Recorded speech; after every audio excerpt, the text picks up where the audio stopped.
Assalamualaikum warahmatullahi wabarakatuh. Kami mahasiswa Universitas Ibnu Khaldun Bogor. Video ini dibuat untuk memenuhi tugas kelompok salah satu mata kuliah pendidikan sepanjang hayat. Dengan dosen pengampu Ibu Rahmi Alendra Yusia KMPD, kami dari kelompok 5 terdiri dari 4 anggota. Langsung saja, inilah dia video presentasi dari kami. Izinkan kami perkenalan terlebih dahulu.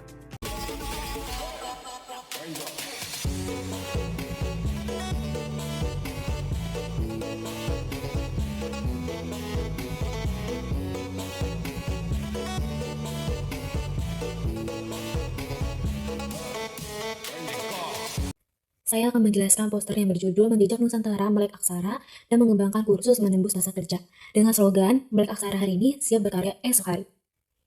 Poster ini terdiri dari dua bagian utama yang saling berkaitan. Bagian pertama membahas program Melek Aksara, sedangkan bagian kedua membahas pengembangan kursus untuk menembus pasar kerja. Bagian pertama, Melek Aksara. Melek Aksara merupakan upaya untuk memberantas buta aksara agar masyarakat memiliki kemampuan membaca, menulis, berhitung, dan berkomunikasi dalam kehidupan sehari-hari. Kemampuan dasar ini sangat penting karena menjadi fondasi untuk meningkatkan kualitas sumber daya manusia. Mengapa Melek Aksara penting? Karena dapat meningkatkan kualitas pendidikan masyarakat, mengurangi kemiskinan dan ketertinggalan, meningkatkan produktivitas penduduk, serta mendorong peningkatan Indeks Pembangunan Manusia atau HDI. Hubungan Melek Aksara dengan HDI terlihat dari 3 indikator utama, yaitu kesehatan, pendidikan, dan perekonomian. Semakin tinggi tingkat literasi masyarakat, maka semakin besar peluang meningkatnya kualitas hidup masyarakat secara keseluruhan. Selanjutnya terdapat tahapan program keaksaraan, dimulai dari keaksaraan dasar, kemudian keaksaraan lanjutan, dilanjutkan dengan kelompok belajar usaha KBU, untuk mengembangkan kemampuan berwirausaha dan life skill untuk membekali masyarakat dengan keterampilan hidup agar lebih mandiri. Program ini dilaksanakan melalui 2 pendekatan, yaitu pendekatan vertikal yang melibatkan pemerintah dari pusat hingga daerah, serta pendekatan horizontal yang melibatkan masyarakat, organisasi sosial, organisasi keagamaan, dan perguruan tinggi. Bagian kedua, mengembangkan kursus menembus pasar kerja. Setelah masyarakat memiliki kemampuan dasar melalui program keaksaraan, langkah berikutnya adalah meningkatkan kompetensi melalui program khusus dan pelatihan.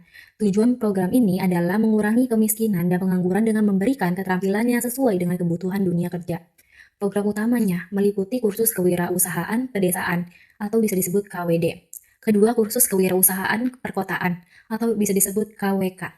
Selanjutnya, International Computer Driving Lens ICDL dan kursus para profesi yaitu KPP. Pada program khusus para profesi KPP, diterapkan strategi 3in1, yaitu pelatihan, sertifikasi, kompetensi, dan penempatan kerja. Dengan strategi ini, peserta tidak hanya memperoleh ilmu, tapi juga memiliki sertifikat, kompetensi, dan kesempatan untuk memasuki dunia kerja. Pelaksanaan kursus didasari pada kebutuhan pasar kerja, berbasis kompetensi, memiliki standar mutu dan sertifikasi, serta bekerja sama dengan dunia usaha dan dunia industri.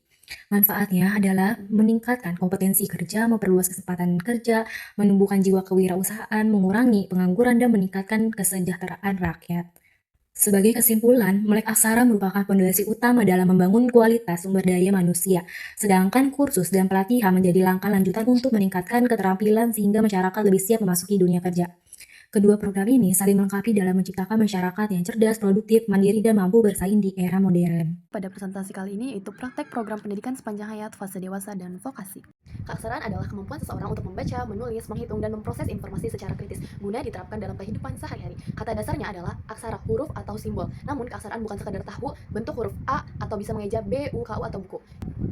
HDI, Indeks Pembangunan Manusia maupun Kualitas Pembangunan Manusia melalui 3 dimensi utama. Yang pertama yaitu ada indeks kesehatan diukur dari angka harapan hidup. Yang kedua ada indeks pendidikan diukur dari 2 aspek, yaitu ada yang satu tingkat melek aksara orang dewasa, yang kedua rata-rata lama sekolah. Yang terakhir itu ada indeks perekonomian diukur dari pengeluaran per kapita. Nah, aksara dan HDI, Human Development Index. Aksara merupakan kemampuan seseorang untuk membaca, menulis, memahami, dan juga menggunakan informasi dalam kehidupan sehari-hari. Kemampuan ini menjadi salah satu indikator penting dalam Human Development Index atau HDI atau Indeks Pembangunan Manusia. Semakin tinggi tingkat melek aksara suatu negara, maka kualitas sumber daya manusia juga cenderung meningkat. Nah, contoh nyatanya, seseorang yang mampu membaca informasi kesehatan akan lebih mudah memahami cara menjaga kesehatan dibandingkan seseorang yang masih buta aksara. Hubungan melek aksara dengan HDI, Human Development Index, yaitu ada komponen-komponen HDI.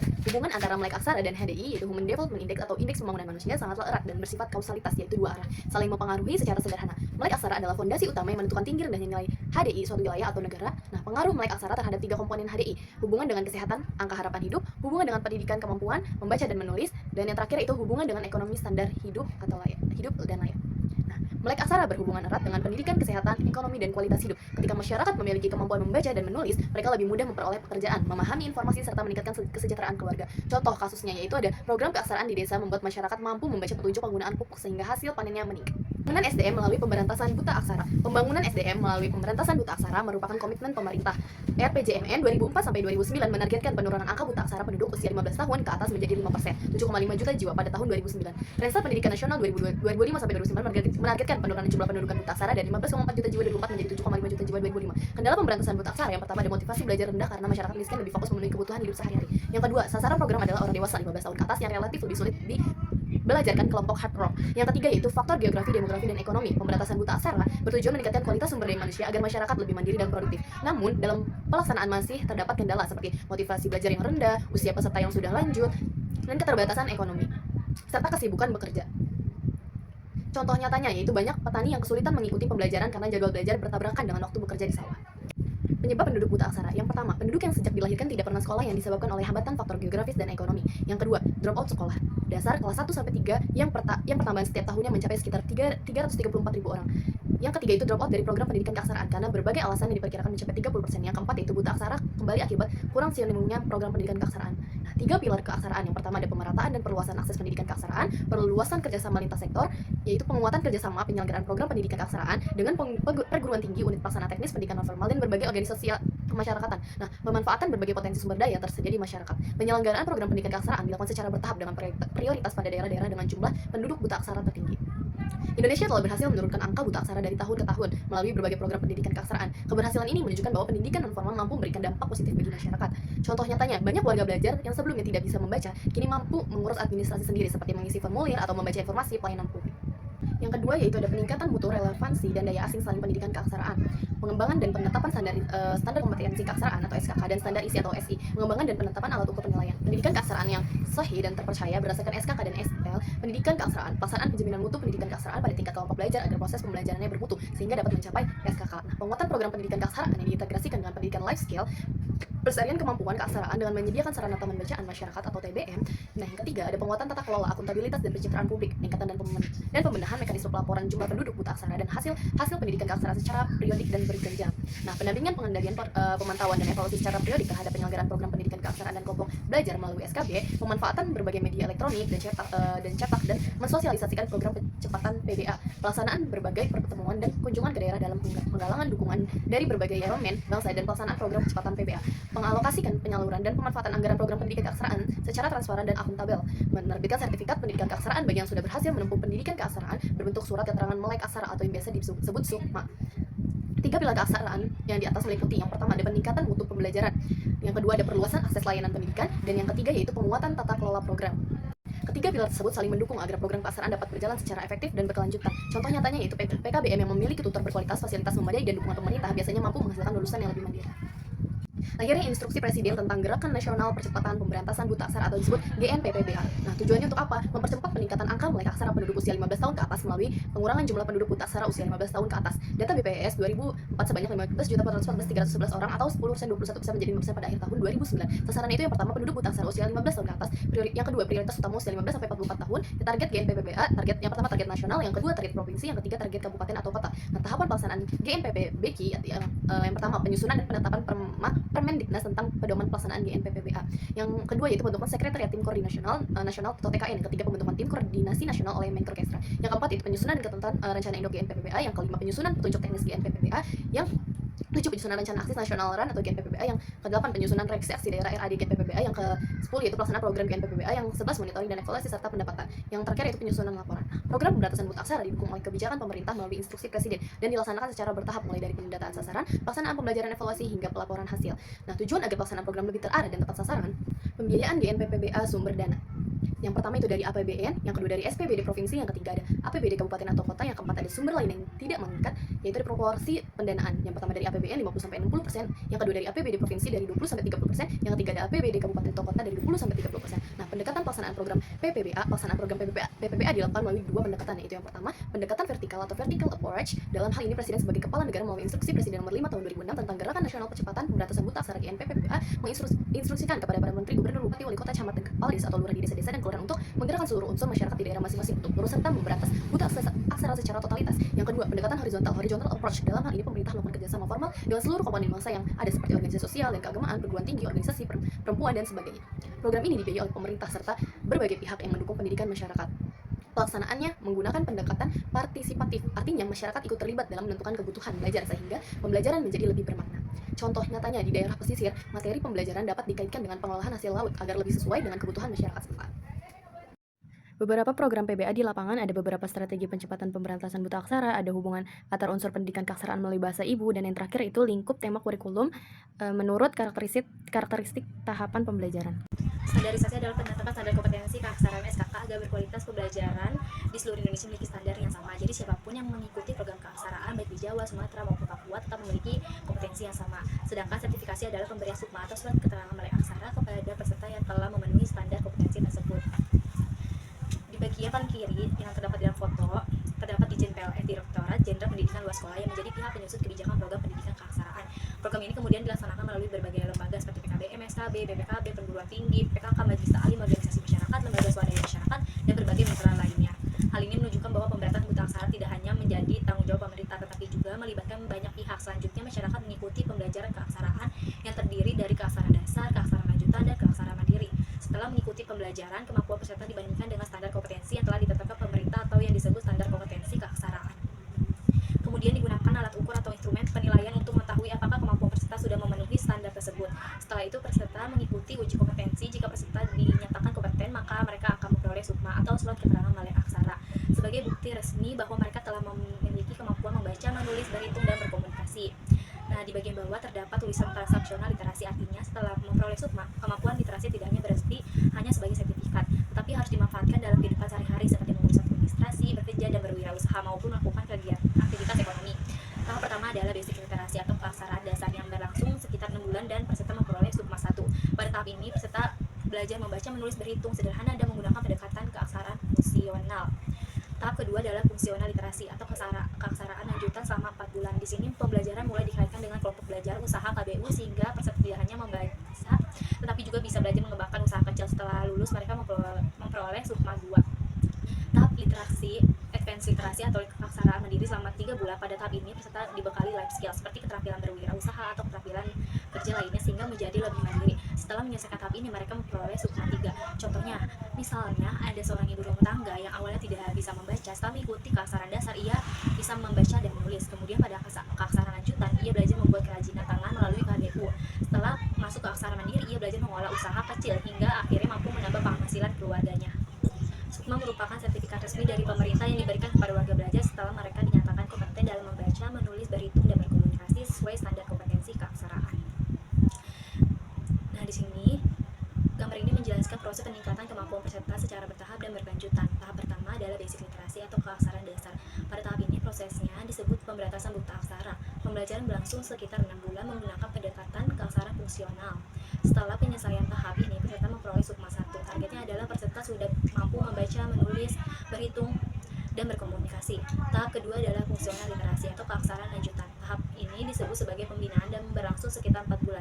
Pembelajaran mulai dikaitkan dengan kelompok belajar usaha KBU sehingga peserta tidak hanya belajar membaca dan menulis tetapi juga mulai belajar keterampilan yang dapat meningkatkan pendapatan. Setelah lulus peserta memperoleh sukma 2.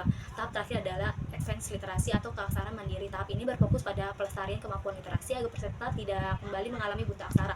Pembelajaran berlangsung sekitar 3 bulan dengan materi life skill atau keterampilan hidup seperti kewirausahaan, pengolahan usaha, atau keterampilan kerja lainnya. Setelah menyelesaikan tahap ini, peserta memperoleh sukma 3. Jika kita melihat arah panah pada gambar, terlihat bahwa proses pendidikan keaksaraan dilakukan secara bertahap. Peserta tidak langsung memperoleh kemampuan yang tinggi, tetapi berkembang mulai dari bisa membaca, menulis, kemudian memiliki keterampilan usaha, hingga akhirnya menjadi masyarakat yang mandiri dan mampu menerapkan kemampuan literasinya dalam kehidupan sehari-hari. Tujuan pemberian Sukma bukan hanya sebagai bukti kelulusan, tetapi juga untuk meningkatkan motivasi masyarakat agar mau mengikuti pendidikan keaksaraan, menjamin mutu program, serta menjadi data resmi pemerintah mengenai penurunan angka buta aksara. Untuk memperoleh Sukma ada 3 syarat yang harus dipenuhi, yaitu peserta harus aktif mengikuti pembelajaran, mengikuti penilaian, dan dinyatakan kompeten sesuai SKK.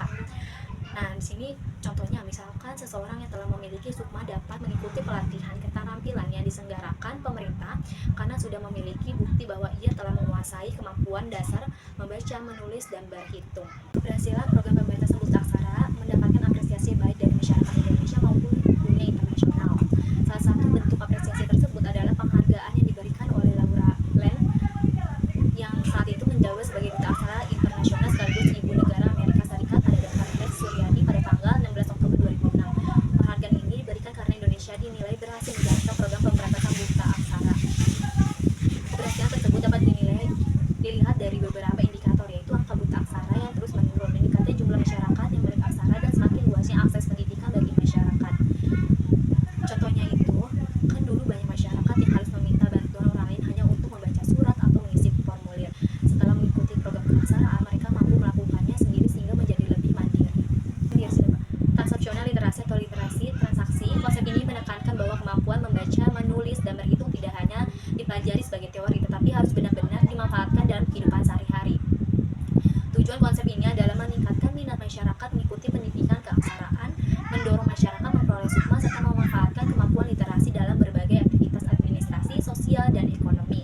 Dalam konsep ini, setiap tingkatan Sukma memiliki manfaat yang berbeda. Sukma 1 dapat digunakan sebagai salah satu alat dalam pengurusan administrasi dasar seperti KTP dan KK. Sukma 2 dapat dimanfaatkan untuk mengurus surat nikah, SIM, atau mengikuti program bantuan kecakapan hidup. Sedangkan Sukma 3 dapat mendukung kegiatan ekonomi seperti transaksi perbankan maupun aktivitas usaha. Artinya kemampuan literasi benar-benar memberikan manfaat yang nyata dalam kehidupan masyarakat. Nah, contohnya itu, misal ada seseorang yang pedagang kecil yang sebelumnya tidak bisa membaca sehingga kesulitan membuka rekening bank. Dalam mengikuti pendidikan keaksaraan dan memperoleh Sukma, ia mampu mengurus dokumen sendiri, membuka rekening, mencatat pemasukan dan pengeluaran, bahkan mengembangkan usahanya. Apa itu kursus dan vokasi? Yuk kita bahas. Kursus adalah pendidikan non formal yang memberikan pengetahuan dan keterampilan pada bidang tertentu yang dalam waktu relatif yang singkat agar seseorang memiliki kompetensi yang dibutuhkan sesuai bidang kerja. Sedangkan vokasi yaitu pendidikan yang berfokus pada keterampilan kerja atau profesi tertentu sehingga lulusannya siap untuk bekerja. Pada kursus ini yaitu salah satu bentuk pendidikan vokasi di jalur non formal. Sudah melek aksara tapi masih miskin. Kenapa? Karena kemampuan membaca dan menulis juga belum cukup untuk memperoleh pekerjaan. Masalahnya mereka itu belum memiliki keterampilan kerja, belum memiliki kompetensi, sertifikat keahlian dan juga modal untuk usaha.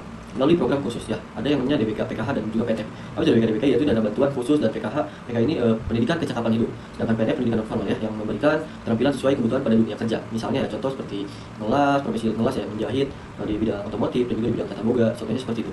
Dan juga yang kedua ada yang di bidang yang kedua ada yang namanya program khusus kewirausahaan pedesaan atau disebut KWD. Program ini untuk masyarakat yang berada di wilayah desa.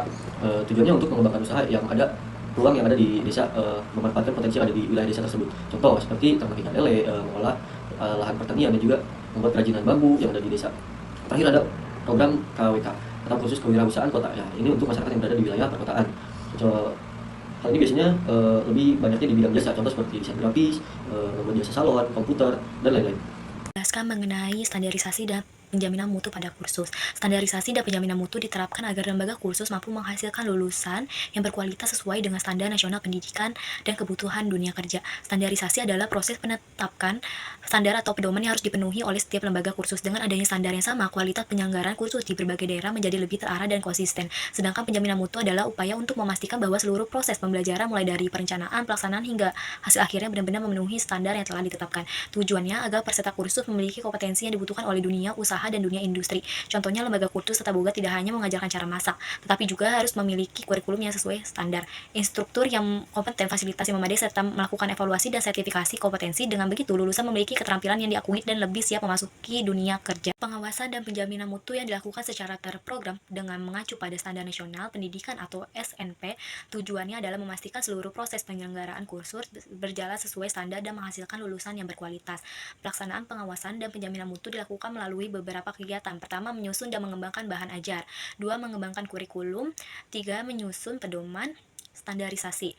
Keempat, menyusun prosedur operasional standar ujian nasional pendidik atau penguji. Kelima, menyusun jadwal ujian nasional.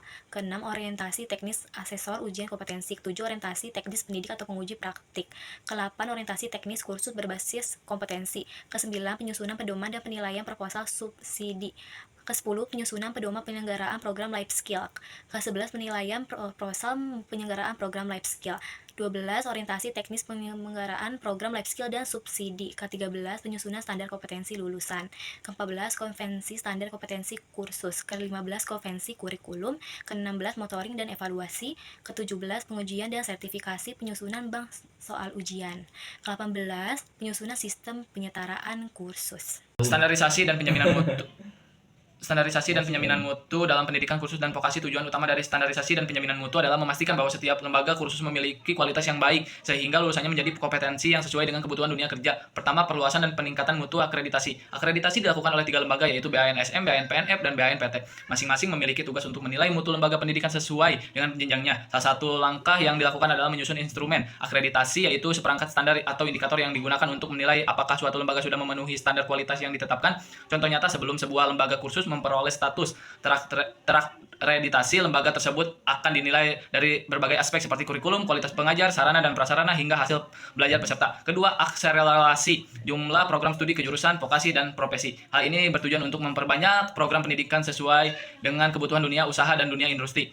Ada beberapa kegiatan yang dilakukan, yaitu yang pertama, memberikan orientasi teknis kepada organisasi mitra atau asosiasi profesi, tujuan agar mereka memiliki kemampuan yang lebih baik dalam menyelenggarakan pelatihan dan sertifikasi sesuai standar industri. Yang kedua, pemerintah memberikan subsidi kepada organisasi profesi maupun konsorium agar kegiatan pelatihan, pengembangan kurikulum, dan sertifikasi dapat berjalan lebih optimal. Yang ketiga, dilaksanakan ujian nasional kursus pendidikan nonformal. Ujian ini bertujuan untuk mengukur kompetensi peserta kursus sehingga sertifikasi yang diperoleh benar-benar mencerminkan kemampuan yang dimiliki. Memberdayakan kursus. Yang pertama, bantuan operasional. Pemerintah memberikan dana operasional agar lembaga kursus berkembang. Yang kedua, beasiswa kursus. Memberikan kesempatan kepada masyarakat kurang mampu untuk mengikuti kursus secara gratis atau mendapatkan bantuan biaya. Yang ketiga, ada sistem informasi dan akreditasi kursus, yang dimana mengembangkan database kursus, website pendataan dan akreditasi sehingga pengelolaan lebih profesional. Yang keempat, program kemitraan lembaga kursus. Bekerja sama dengan perusahaan, dunia industri, lembaga keuangan, dan juga pemerintah. Akhirnya, kursus para profesi atau KPP. KPP lahir karena kursus biasanya dianggap belum cukup untuk mengatasi masalah pengangguran dan kemiskinan. Banyak peserta kursus yang sudah mengikuti pelatihan tetapi masih kesulitan mendapatkan pekerjaan karena keterampilannya belum sesuai dengan kebutuhan dunia kerja. Yang pertama, belum memiliki sertifikat kompetensi yang diakui. Yang kedua, tidak ada jembatan atau penyaluran ke dunia kerja setelah lulus. Oleh karena itu, Direktorat Jenderal Pendidikan Luar Sekolah atau PLS membuat kebijakan baru berupa kursus para profesi atau yang disingkat KPP. Tujuan lahirnya KPP yaitu mengurangi angka pengangguran. Yang kedua, membantu pengatasan kemiskinan. Yang ketiga, menghasilkan tenaga kerja yang kompeten dan siap bekerja. Yang keempat, memenuhi kebutuhan tenaga kerja di dunia usaha dan industri baik di dalam maupun luar negeri. ICDL atau disebut International Computer Driving Lines. ICDL adalah sertifikasi komputer yang diakui secara internasional. Tujuannya itu, yang pertama, meningkatkan kemampuan komputer masyarakat. Yang kedua, menghasilkan tenaga kerja yang mampu bersaing secara global. Tahapannya meliputi yang pertama itu digital literasi, mampu menggunakan perangkat digital dasar. Yang kedua, lanjutan, mampu menjadi programmer atau memiliki kemampuan lebih tinggi. Yang ketiga, basic computer literasi, menguasai dasar komputer. Yang keempat adalah spesialisasi, menguasai perangkat lunak tertentu secara profesional. Kesimpulannya, praktik program pendidikan sepanjang hayat pada fase dewasa dan vokasi memiliki peran krusial dalam meningkatkan kualitas SDM dan mendongkrak nilai Human Development Index di Indonesia. Untuk menjaga motivasi warga belajar, program Kaksaran kini bertransformasi menuju interaksi transaksional, di mana kepemilikan sertifikat SUKMA diintegrasikan sebagai syarat pemenuhan kebutuhan sosial, ekonomi, dan administrasi kependudukan. Fondasi literasi dasar ini kemudian diperkuat oleh sektor vokasi non-formal melalui program kewirausahaan yang adaptif di desa maupun kota guna menekan angka pengangguran dan kemiskinan melalui standarisasi mutu yang ketat, terobosan kursus para profesi dengan strategi 3in 1 serta penerapan sertifikasi internasional Computer Driving Lines menjadi penggerak utama dalam mencetak tenaga kerja terampil yang melek digital dan berdaya saing global.